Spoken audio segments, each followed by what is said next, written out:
Saya tidak jadi masuk Islam karena ternyata yang dikurbankan adalah Ishak, bukan Ismail.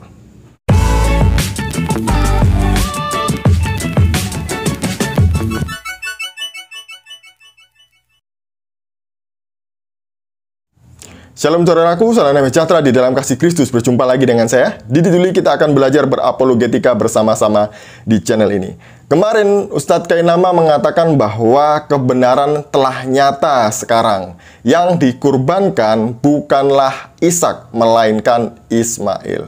Dan video dari Ayah Sofia itu judulnya lebay. Ayo rombongan masuk Islam, karena yang dikurbankan adalah Ismail, bukan Ishak.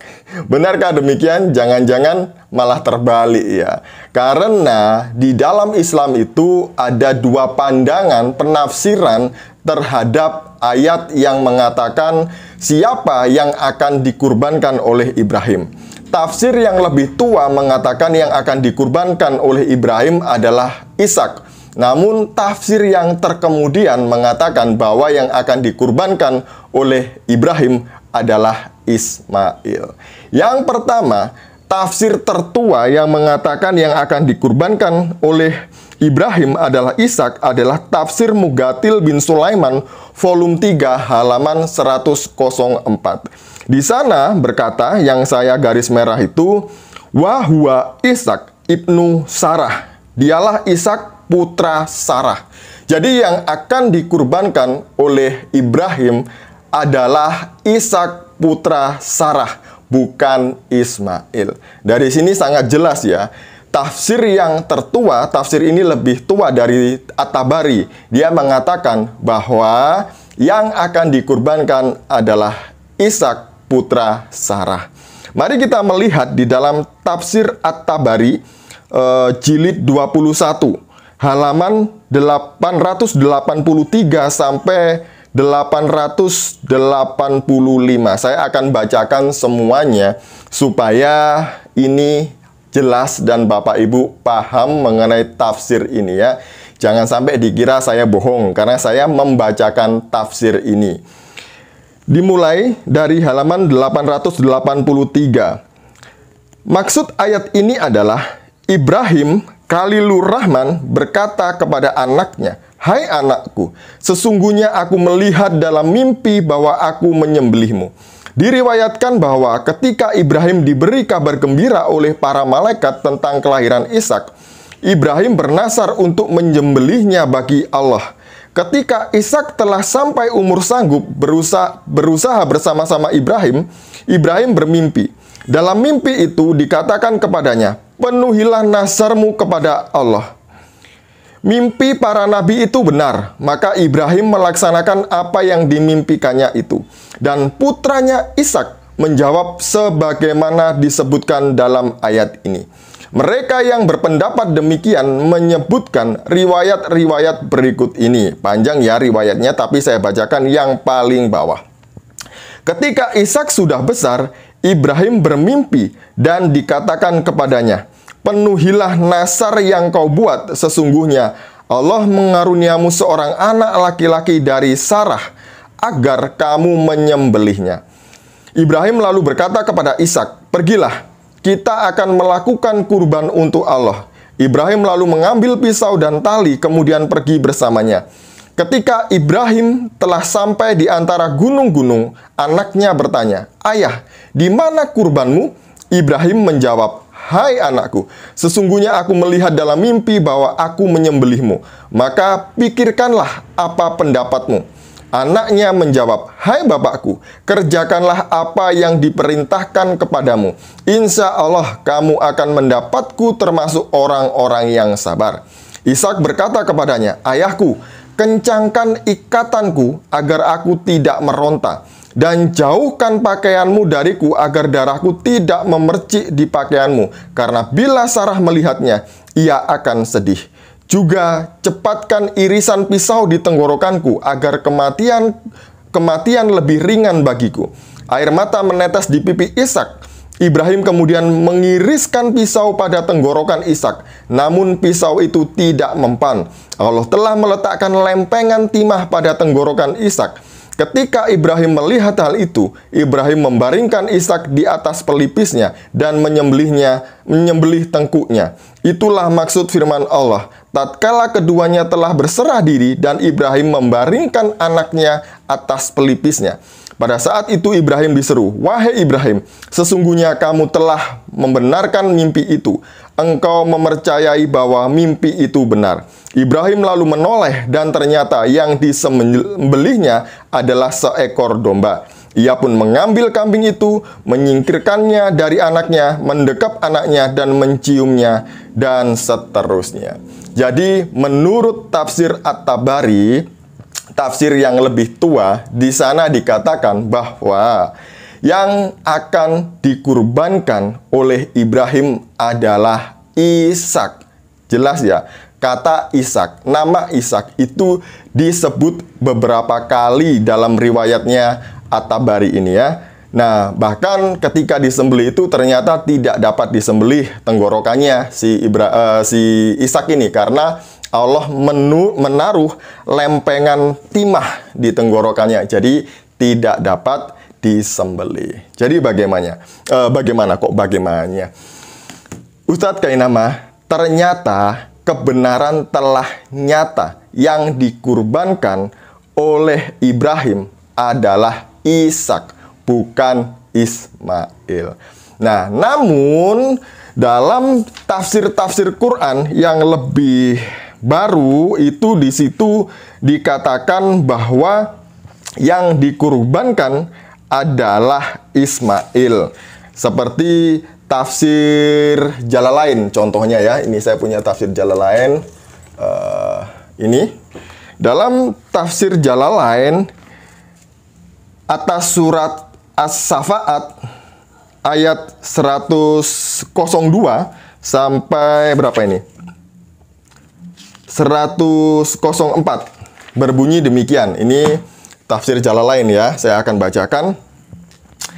Maka tatkala anak itu sampai pada umur sanggup, berusaha bersama-sama Ibrahim, yaitu telah mencapai usia sehingga dapat membantunya bekerja.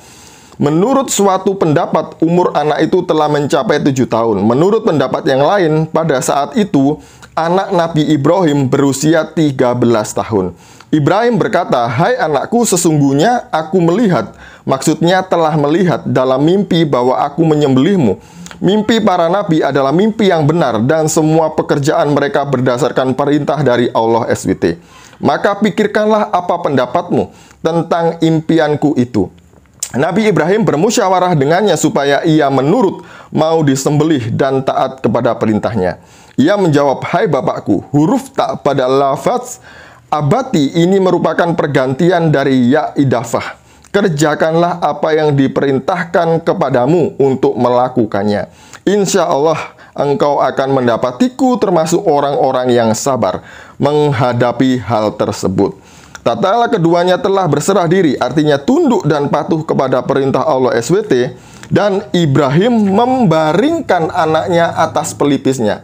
Nabi Ismail dibaringkan pada salah satu pelipisnya. Setiap manusia memiliki 2 pelipis dan di antara keduanya terdapat jidat.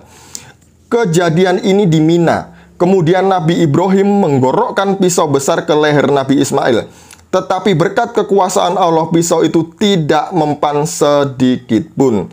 Jadi menurut tafsir Jalalain, yang dikurbankan itu adalah Ismail, bukan Ishak. Nah, ada tafsir-tafsir yang lain juga yang mengatakan sama, bahwa yang dikurbankan itu adalah Ismail, bukan Ishak. Jadi menurut tafsir Jalalain, yang dikurbankan adalah Ismail. Jadi pertanyaan saya, siapa sebenarnya yang dikurbankan kan?